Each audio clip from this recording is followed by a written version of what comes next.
Hello student, आज हम inter, high school, ninth और एग्रीकल्चर जो बीएससी वाले स्टूडेंट हैं उनके लिए एक नया वीडियो लेके आए हैं जो है आर्थ्रोपोडा संघ आर्थ्रोपोडा को एग्रीकल्चर बीएससी में या बीएससी बायोलॉजी वालों में एंटोमोलॉजी नाम के से भी अध्ययन करते हैं।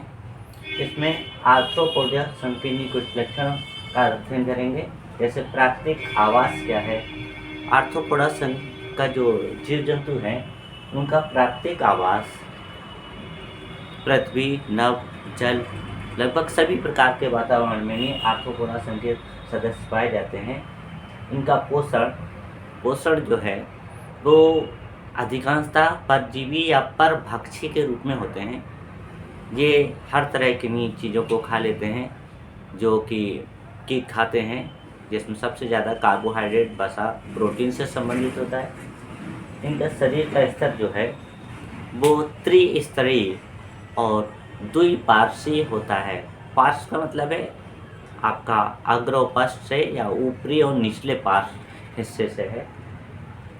शरीर के जो भाग है, शरीर के भाग सिर, धड़ और उदर 3 भागों में बटा होता है। पूरा शरीर खंडों में भी बटा होता है। बाह्य आकार क्या है, तो बाह्य आकार इनका नहीं, छोटा, बड़ा, कई तरह के ये अलग अलग तरह के होते हैं। वातावरण के आधार पर बाह्य आकार इनके बदलता रहता है और बाह्य आकार या बाह्य आवरण जो है वो काइटिन नाम के पदार्थ से बना होता है, जो केराटिन युक्त होता है। इनके धड़ में जितने खंड पाए जाते हैं, आपका धड़ में जितने खंड होते हैं उतने ही खंडों पर एक जोड़ी जो आपके खंड युक्त पाद पाए जाते हैं। नेत्र अधिकांशतः आर्थ्रोपोडा संघ के सदस्यों की नेत्र जो है संयुक्त होती है, लेकिन कुछ की संयुक्त नहीं भी होती है, सामान्य नेत्र भी पाई जाती है। श्रृंगिका आर्थ्रोपोडा संघ के सभी सदस्यों में एक जोड़ी श्रृंगिका पाई जाती है, जिसके माध्यम से ये वातावरण में होने वाली हलचलों को पहचानते हैं। मुख ये आर्थ्रोपोडा संघ के सदस्य जो होते हैं कुतरने वाले जीव होते हैं। ये आग चाहे जल में हो चाहे कहीं पर भी हो, वो भोज्य पदार्थ को कुतर के खाते हैं, इसलिए इन पर मुख उपांग पाए जाते हैं। देहगुहा आर्थ्रोपोडा संघ के सदस्यों की देहगुहा हीमोसील प्रकार की होती है।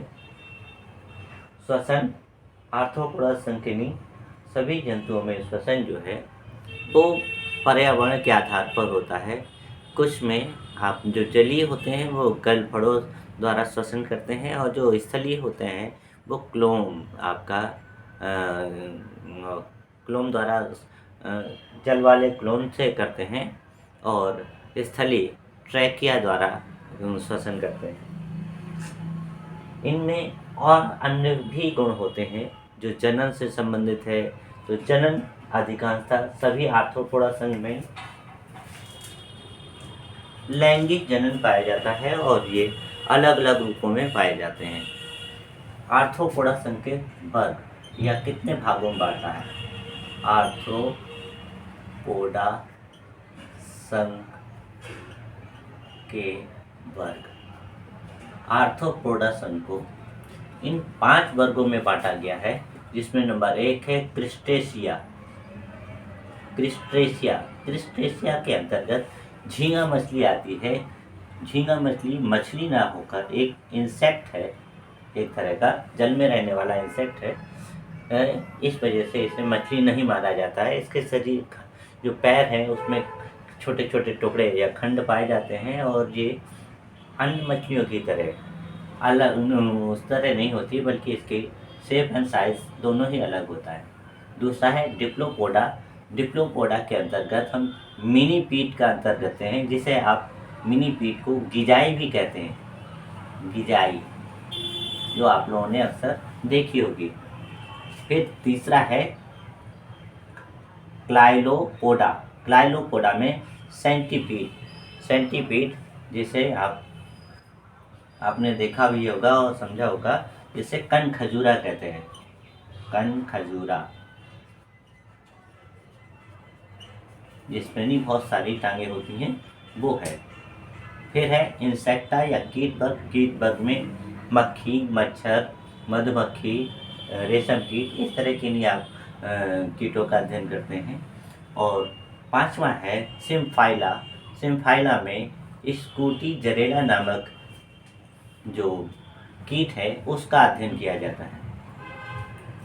अब हम आर्थ्रोपोडा के स्थान पर अगर हम वर्ग कीट ले लेते हैं, कीट, तो जो लक्षण आर्थ्रोपोडा संघ के थे वही लक्षण हमारे कीट वर्ग के भी लक्षण हैं। प्राकृतिक आवास क्या है?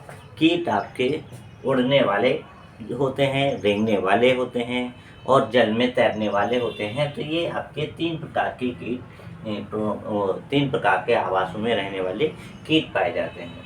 पोषण क्या है? जो आपका पोषण कीट के ऊपर डिपेंड करता है कि कीट पूर्ण आपका परजीवी है या आपका परपोषी है। इसमें स्वयं भोजन बनाने की क्षमता नहीं होती, इसलिए ये दूसरों से ही भोजन प्राप्त करता है। तो वो परपोषी और परजीवी के रूप में, दोनों रूप में पाया जाता है। जैसे हम जूं और खटमल की बात करें या मच्छर की बात करें तो ये हम लोगों के शरीर से खून पीते हैं और ये परजीवी के रूप में रहते हैं। जबकि टिड्डा, मधुमक्खी और जो रेशम कीट वगैरह है, ये आपका नहीं पौधों को खाकर, पौधों के परागकणों को खाकर या पौधों के बीज से अपना भोजन प्राप्त करते हैं। शरीर का स्तर आपका त्रिस्तरीय और द्विपार्श्वीय होता है। शरीर के भाग कोई तीन है: सिर, धड़, उदर। सिर, धड़ और उदर, इसका है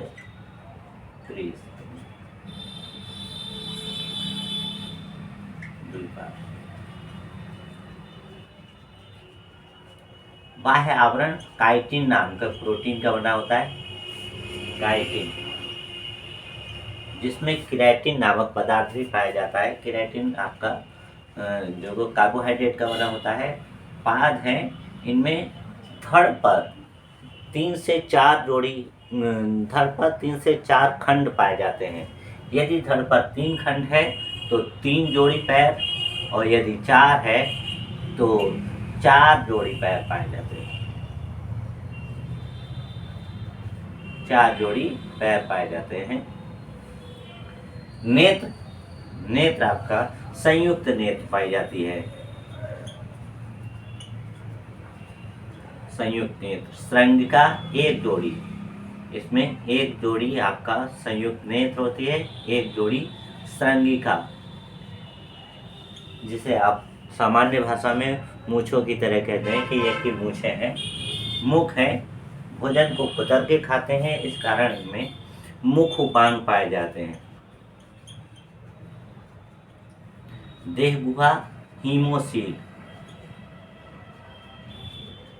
पाई जाती है, क्योंकि इनमें स्वयं का खून नहीं होता है या इसमें सबसे ज़्यादा WBC पाया जाता है, RBC नहीं पाया जाता है, इस कारण इन्हें हीमोसील कहा जाता है। श्वसन ट्रैकिया द्वारा होता है और जो जलीय होते हैं उनमें गिल्स या क्लोम पाए जाते हैं। जनन, लैंगिक जनन पाया जाता है।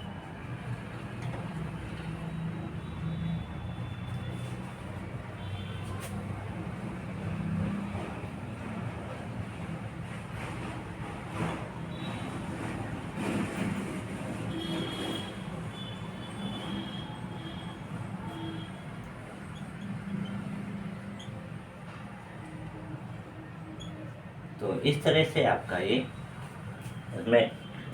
आपका कीट वर्ग के लक्षण पाए जाते हैं। लैंगिक जनन इनमें पाया तो जाता है, लेकिन इसके लिए इनमें नहीं काफ़ी समाज में, इनके समाज में श्रम विभाजन पाए जाने के कारण एक ही राजा रानी होते हैं ज़्यादातर में। लेकिन हाँ, मधुमक्खी में श्रम विभाजन पाया जाता है, रेशम कीट में पाया जाता है और शेष में आपका श्रम विभाजन नहीं पाया जाता है। और सभी जितने नर मादा होते हैं उन सब में ही लैंगिक जनन पाया जाता है। मधुमक्खी और रेशम को छोड़कर मधुमक्खी में केवल रानी मधुमक्खी ही अंडे देती है। आज की वीडियो में इतना ही। शेष नेक्स्ट। धन्यवाद।